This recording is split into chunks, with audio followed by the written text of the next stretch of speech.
A'udzu billahi minasyaitonir rajim. Bismillahirrahmanirrahim. Lanjutkan kajian kitab Hidayatus Salikin, bab yang pertama fi bayanil aqidah, menjelaskan tentang akidah. Kalau kita akidahnya adalah Ahlus Sunnah wal Jamaah, dan kita punya madhab di dalam akidah Ahlus Sunnah wal Jamaah yang merujuk kepada Al-Imam Abu Hasan Al-Asy'ari, ulama tahun 260 Hijriah sampai tahun 324 Hijriah atau 874 Masehi sampai tahun 931 Masehi.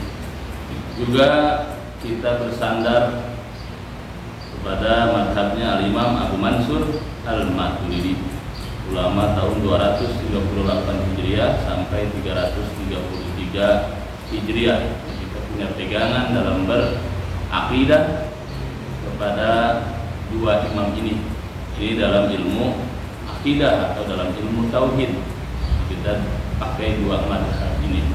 Mereka bukan pembuat akidah, tidak, tapi mereka adalah orang-orang yang berjuang mempertahankan akidah dari baginda Nabi Sallallahu Alaihi Wasallam dan kemudian menjadikannya sebuah disiplin ilmu hingga ilmu akidah Ahlus Sunnah wal Jamaah sampai kepada kita pada saat ini. Kalau dalam fikih kita bermadhab kepada madzhabul arba'ah, 4 madhab. Mereka bukan pembuat agama, tidak, tapi mereka adalah orang-orang yang mempertahankan agama sehingga sampailah kepada kita. Kita punya Imam Syafi'i, Imam Hanafi, Imam Maliki, dan juga Imam Ahmad bin Hanbal atau Imam Hambali.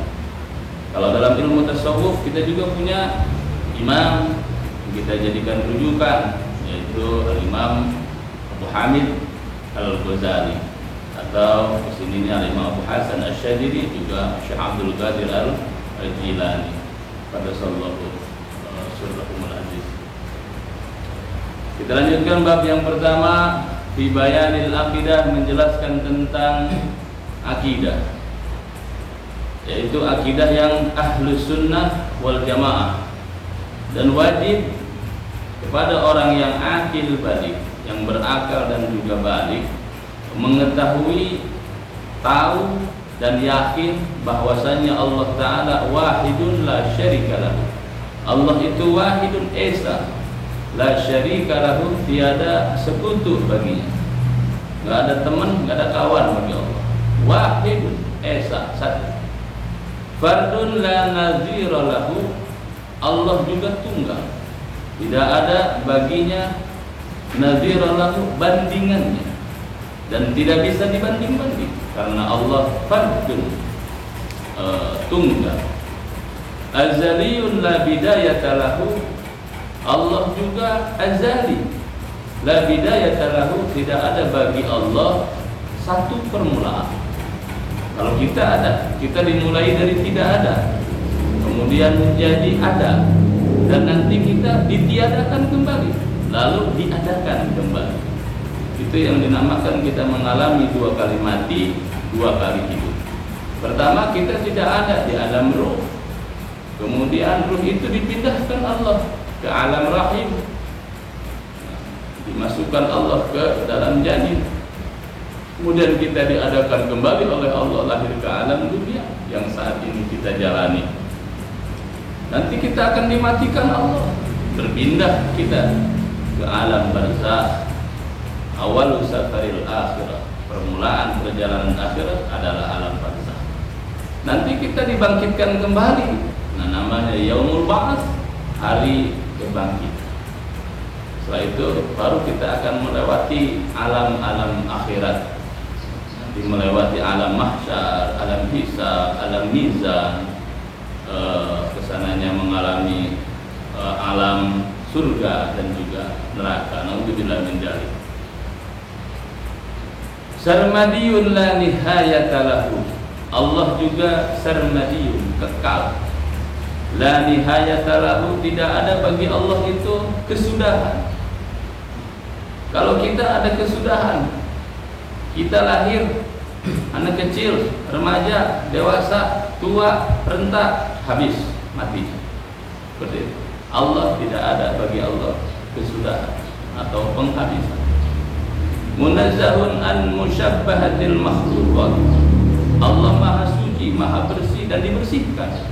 An musyabbahatil makhluqat, dari serupa atau sama dengan makhluk. Muqaddasun an mumatsalatil muhdatsati.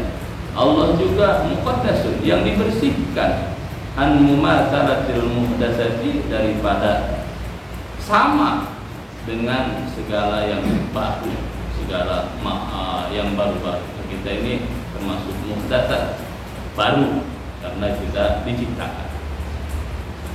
Laisa kamitslihi syai'un wa huwas samiul basir. Tidak ada juga sesuatu yang sama dengan Allah Subhanahu wa ta'ala. Dan Allah juga Sami'ul Basir, maha mendengar, juga maha melihat. Sehingga apa ada yang di dalam hati kita, yang tersirat di dalam hati kita, Allah bisa melihat.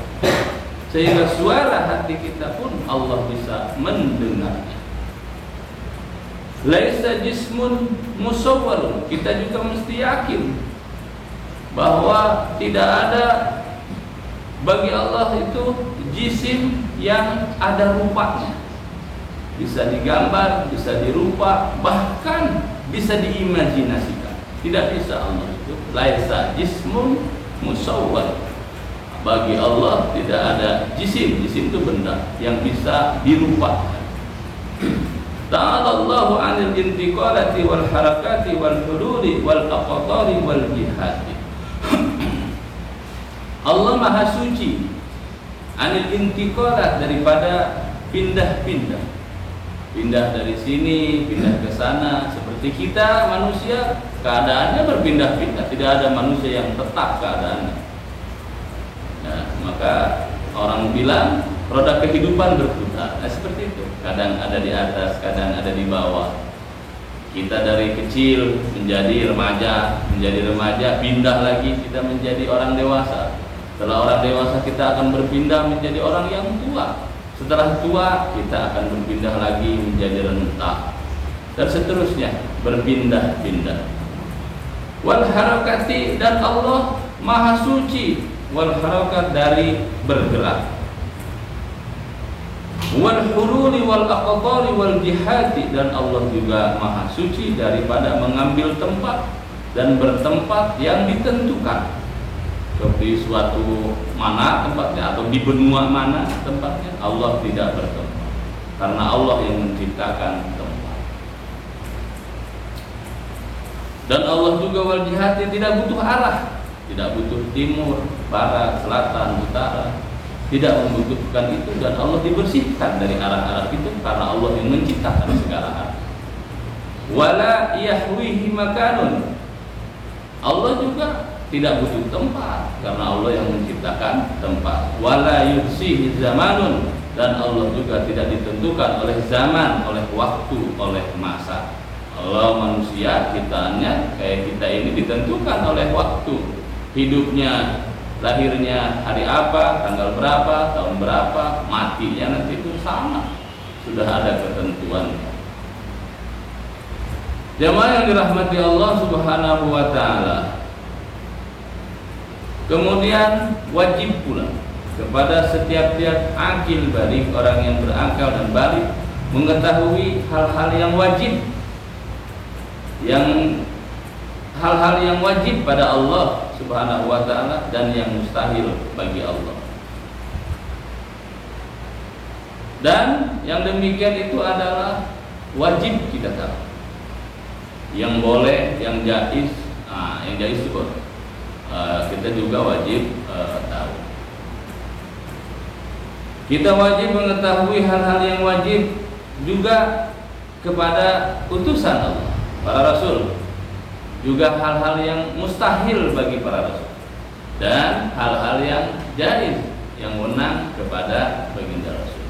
Dan Semua itu sifat wajib bagi Allah, mustahil bagi Allah, jaiz bagi Allah, wajib bagi Rasul, mustahil bagi Rasul, jaiz bagi Rasul. Nah itu semua terkandung semuanya di dalam kalimat La ilaha illallah Muhammadur Rasulullah. Kemudian dari segala sifat yang wajib bagi Allah Ta'ala itu ada 20. Yang pertama wujud, artinya ada. Terus qidam, yang kedua artinya Allah maha terdahulu.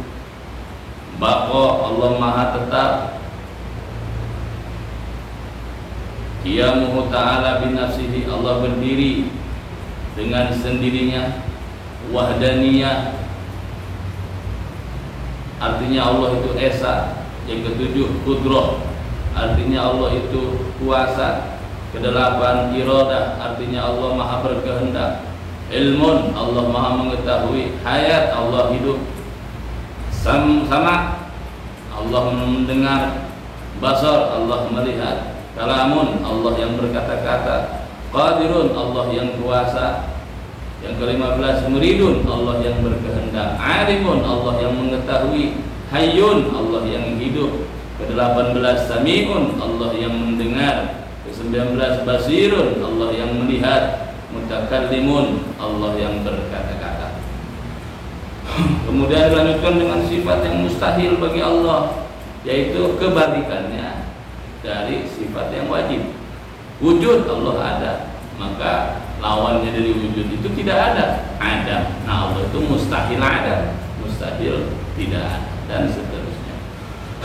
Kemudian kita juga wajib tahu sifat jaiz bagi Allah itu Allah berkehendak menciptakan hal yang dikehendakinya dan juga tidak menciptakan hal yang dikehendakinya. Jadi Allah itu bebas untuk menciptakan sesuatu dan tidak menciptakan sesuatu. Allah punya kehendak, bisa mengadakan sesuatu dan bisa juga tidak mengadakan sesuatu. Itu adalah jaiznya Allah. Sifat yang wajib kemudian yang bagi Rasul kita kenal dengan sifat siddiq. Yang pertama artinya benar, Rasul itu wajib benar. Kemudian amanah, Rasul juga punya sifat wajib baginya adalah amanah, artinya dipercaya atau memiliki hal yang bisa dipercaya. Kemudian tabligh, artinya Rasul itu menyampaikan segala hal yang diperintah kepada mereka untuk menyampaikannya kepada sekalian makhluk. Kemudian yang ke siddiq, amanah, tabligh, fatanah. Nah Rasul juga punya sifat fatanah, cerdas, pinter. Kemudian sifat yang mustahil bagi Rasul adalah kebalikannya dari sifat siddiq, amanah, tabligh, fatanah, yaitu kidib, menyembunyikan atau berbohong. Mohon maaf, kidib itu berbohong. Khianat, tidak amanah. Kitman, menyembunyikan bukan menyampaikan. Dan juga biladah, Rasul mustahil bodoh, Rasul itu pintar. Kemudian yang selanjutnya sifat yang jaiz bagi Nabi adalah a'radul basyariyah. A'radul basyariyah, kehendak yang manusiawi, sama Rasul makan, minum. Tapi a'rad basyariyahnya pada Nabi dan Rasul tidak membuat derajat mereka jatuh, tidak membuat derajat mereka luntur, malah semakin mulia. Kemudian selanjutnya kewajiban kita dalam berakidah adalah kita wajib juga meyakini bahwa Allah Subhanahu wa taala mengutus nabi yang ummi daripada kaum Quraisy, dilahirkan di Mekah, dikuburkan di negeri Madinah. Kita mesti yakin itu. Namanya adalah Muhammad sallallahu alaihi wasallam, anak dari Abdullah, Abdullah anak dari Abdul Muttalib, Abdul Muttalib anak dari Hashim, Hashim anak Abdi Manaf. Kemudian baginda Nabi kita mesti yakin bahwa Nabi diperintah Allah untuk seluruh Arab, orang Arab dan juga orang Ajami selain dari Arab, bahkan jin dan juga manusia, untuk mengganti syariat-syariat nabi-nabi terdahulu. Nabi-nabi terdahulu. Jadi Nabi membawa syariat yang menghapuskan syariat-syariat Nabi terdahulu.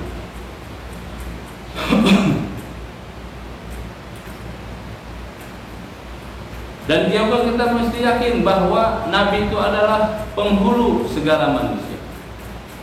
Nabi bilang, ana sayyidu waladi Adam. Aku adalah pemimpinnya seluruh manusia, seluruh anak Adam. Kemudian kita juga wajib membenarkan bahwa apa yang disampaikan oleh baginda Nabi Sallallahu Alaihi Wasallam, kita mesti percaya bahwa itu perintah dari Allah Subhanahu Wa Taala, baik itu urusan dunia maupun urusan akhirat. Apa yang disampaikan Nabi kita wajib percaya, dan kita mesti yakin bahwa itu adalah dari Allah Subhanahu Wa Taala. Kemudian tidak diterima iman seseorang melainkan dia harus membenarkan terhadap hal-hal yang dikhabarkan, yang diberitakan oleh baginda Nabi Sallallahu Alaihi Wasallam soal hal-hal yang setelah kematian. Bahkan Nabi mengabarkan soal pertanyaan di alam kubur, ada pertanyaan munkar dan nakir. Kita harus percaya itu, dan kita wajib percaya. Jika tidak percaya, maka tidak sahlah iman kita. Kita percaya bahwa Nabi menceritakan tentang pertanyaan atau soal di dalam kubur, yaitu pertanyaan munkar nakir, man rabbuka wa ma dinuka wa man nabiyyuka.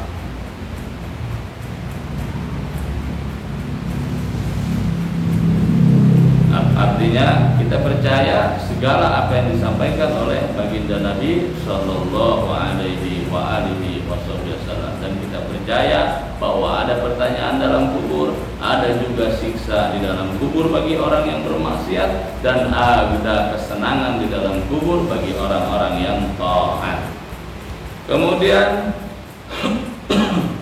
kita juga wajib percaya bahwa adanya mizan. Mizan itu neraca di dalam akhirat yang ditimbang nanti di dalamnya segala amal manusia. Yang baiknya ditimbang, yang buruknya juga ditimbang. Kemudian setelah ditimbang itu mana yang lebih berat, baiknya atau buruknya? Kita percaya ada mizan. Kita juga percaya kepada jembatan Shiratal Mustaqim, dan seluruh manusia akan melewati. Kita percaya bahwa jembatan Shiratal Mustaqim itu berada di atasnya neraka jahanam. Jadi orang yang terpeleset dari jembatan Shiratal Mustaqim, dia akan jatuh langsung ke neraka. Jembatan Shirat itu lebih halus daripada rambut dan lebih tajam daripada pedang, dan akan tergelincir seluruh kaki orang-orang kafir, orang-orang munafik, maka mereka akan jatuh ke dalam neraka. Dan akan selamat seluruh kaki orang-orang yang mukmin, orang-orang yang beriman, dan kemudian mereka masuk ke dalam surganya Allah Subhanahu wa Ta'ala. Dan macam-macam keadaan orang yang menyeberangi jembatan Shiratal Mustaqim. Ada yang mereka dengan amalnya berjalan seperti kilat yang menyambar, dan juga ada yang terbang seperti burung. Kemudian ada yang seperti kuda yang sedang berlari, banyak-banyak. Dan juga ada orang yang melewati jembatan Shiratal Mustaqim itu sambil berjalan, sambil merangkak, atau sambil merangkak pelan-pelan. Nah, itu semuanya kembali kepada amaliyah yang dibawanya dan amaliyah yang dikerjakannya sewaktu hidup. Dan juga kita haruslah percaya dan yakin bahwa ada telaga Kautsar, yaitu telaganya Nabi kita Nabi Muhammad Sallallahu Alaihi Wasallam, dan akan meminum dari telaga itu seluruh orang mukmin. Kemudian mereka akan masuk ke dalam surga, kemudian bisa melalui Shiratal Mustaqim setelah meminum haud Kausar atau telaga Kausar, telaganya baginda Nabi sallallahu alaihi wa alihi wasallam. Dan siapa yang meminum air telaga Kausarnya baginda Nabi tidak akan merasakan dahaga selama-lamanya.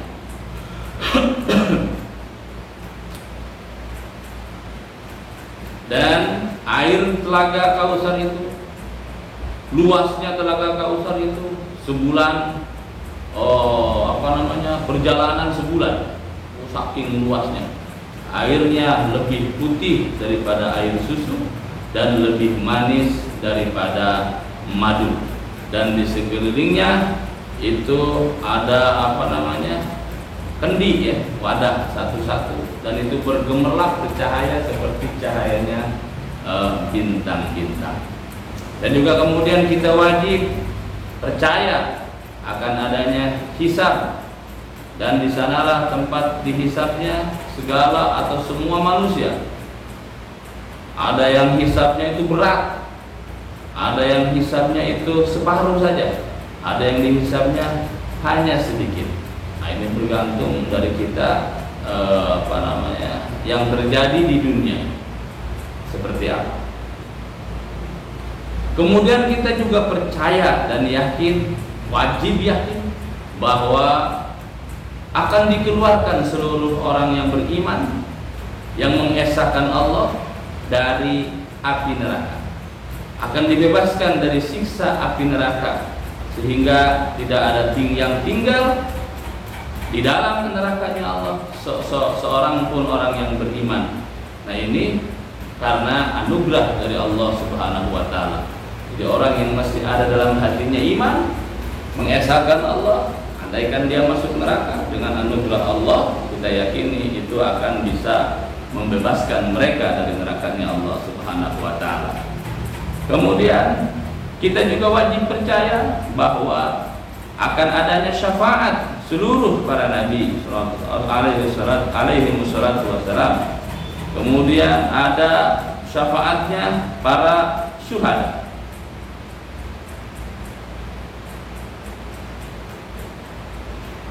Kita percaya akan adanya pertolongan atau syafaat, terutama syafaatul uzma, pertolongan yang agung yang hanya dimiliki oleh baginda Nabi sallallahu alaihi wa alihi wasallam.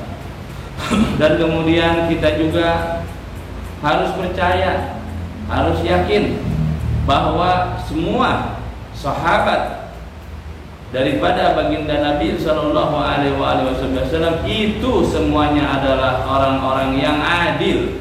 Saya ulangi, kita mesti yakin, percaya bahwa seluruh sahabatnya Nabi adalah orang-orang yang adil. Dan Sayyidina Abu Bakar As-Siddiq radhiyallahu anhu itu adalah yang paling afdal daripada seluruh manusia. Sayyidina Abu Bakar As-Siddiq itu lebih utama daripada seluruh manusia. Kemudian di bawahnya baginda Nabi paling afdal daripada seluruh manusia. Di bawahnya baginda Nabi adalah Sayyidina Abu Bakar As-Siddiq. Kemudian baru seluruh para nabi, baru kemudian Sayyidina Umar ibn Khattab, baru kemudian Sayyidina Utsman ibn Affan, baru kemudian Sayyidina Ali ibn Abi Thalib karramallahu wajhah. Kemudian ditambah lagi sahabat yang 6, yaitu Sayyidina Talha, Sayyidina Zubair ibn Awam, Sayyidina Sa'ad ibn Abi Waqqas, Sayyidina Sa'id bin Zaid, Sayyidina Abdurrahman bin Auf, dan Sayyidina Ubaidah Amir bin Al-Jarrah. Maka kemudian seluruh sahabat Nabi sallallahu alaihi wasallam kita yakini bahwa mereka adalah ahlul haq, ahli kebenaran. Dan inilah akidah dari ahlus sunnah wal jamaah. Jika kita memegang ini, maka kita akan terlepas dari kaum yang sesat dan kaum yang bid'ah. Maka terakhir, fanas'alullaha kamalal yakin, kita meminta kepada Allah untuk kesempurnaan keyakinan wa sabatad din, dan meminta kepada Allah untuk ditetapkan agama lana untuk kita semua, wa likafatil muslimin, dan untuk seluruh kaum muslimin. Innahu arhamur rahimin, sesungguhnya Allah adalah maha penyayang, maha pengasih. Demikian, semoga bermanfaat. Kami tutup. Hadanallahu wa iyyakum ajmain. Wallahul muwaffiq ila aqwamit thoriq. Wallahu a'lam bissawab.